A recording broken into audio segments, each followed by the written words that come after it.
So next, what I have is I have religious books. What do I have? Religious books seized, and this I want to go into depth here. I have a lot of screenshots, and I thought it was really important to actually know what's going on. So, religious books seized and burned in China. This is an Epoch Times piece written by Jocelyn Neo. In communist China, practicing a certain faith, printing or even reading religious books could result in prison terms and abuse. Spiritual believers in China, be it Christians, Buddhists, Uyghur Muslims, or Falun Gong practitioners, are faced not only with brutal suppression or forced labor terms, but also have their religious books burned or trashed at the hands of the CCP, the Chinese Communist Party. The coercive policies are aimed at forcing these religious followers to renounce their faith and follow the communist ideologies based on atheism and Marxism. I think this is very important as it relates to the United States of America, and I'm going to explain why.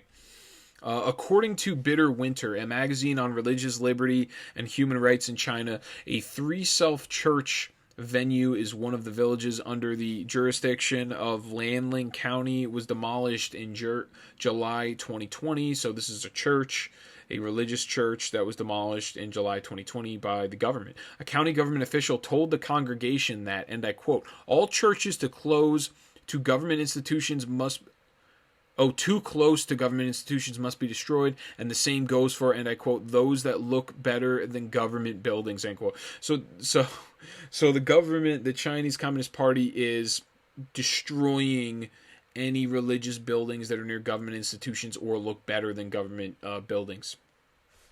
So belief in the Communist Party is the only religion allowed, and that's the most important part. And that is what we are currently not that we're currently going through in the United States, but we've seen just a loss of religious principles and values. We've seen a very far away disparity from it. We've really lost our way as it relates to religious liberty or just religion in general. And now politics is religion. Individuals are our gods. We look up to, whether it's celebrities or it's politicians, we look up to them for help, and we shouldn't. We should be looking to ourselves. We should be looking to God. We should be looking to even family members much more than we should be looking to the government to fix all of our problems. And the reason that the Chinese government gets away with this and why they go towards religious institutions is because they want full indoctrination into the state. They want full indoctrination into the government. And they know that religion gets in the way of that. So he continues on this, or she continues on this piece. She states, even the postal and courier services are being strictly monitored. In another recent report, a courier company's staff member from the city of Luoyang, Henan province, told Bitter Winter that the CCP exerted strict control over mailed goods in the year of 2020. Only the mailing of government-approved books is allowed. All books with bad information, including religion, are not allowed to be dispatched. If public security authorities discover violations of these regulations, the company will be fined and closed down. Man, so they're not allowing for religious literature to be disseminated or dispatched. They trash them, and then they're gonna give regulations coming down from the Chinese Communist Party if you are selling that information. It's like a prohibition on religion, essentially. Now, the magazine reported in 2019 that the communist regime is also attempting to sinicize the Bible by forcing clergymen to interpret the teaching based on the Marxist and socialist ideologies.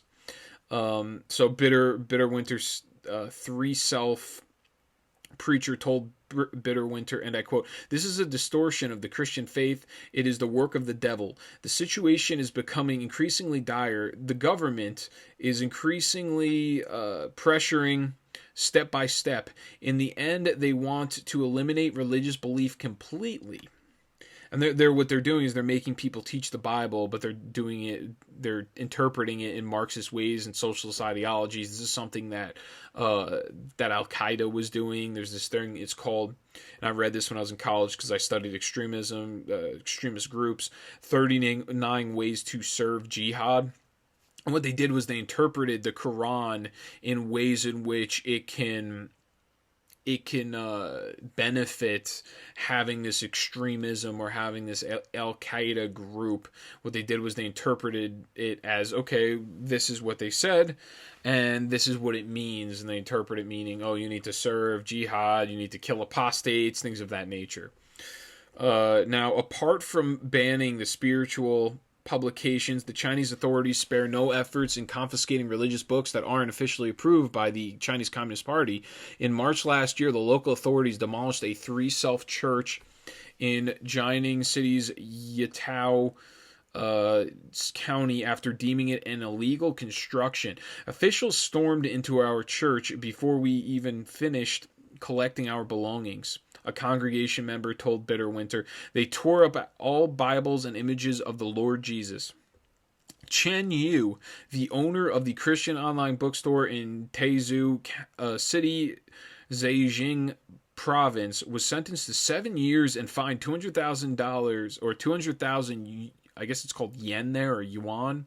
It's approximate to 31,000 US dollars for selling unapproved religious publications imported from Taiwan, the United States, and other countries, according to the October 2020 report by International Christian Concern.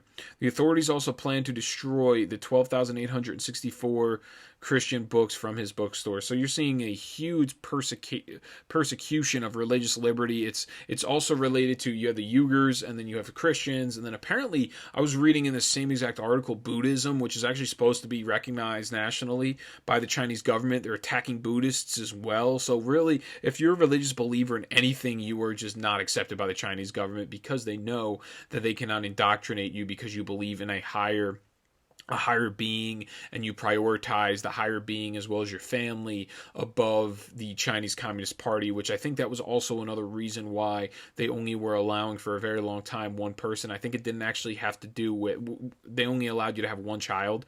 I think it had actually nothing to do with population. I think it actually had more to do with being more indoctrinated into the government. If you have more kids, you prioritize and put your kids first in front of you more than the Chinese Communist Party and the government there.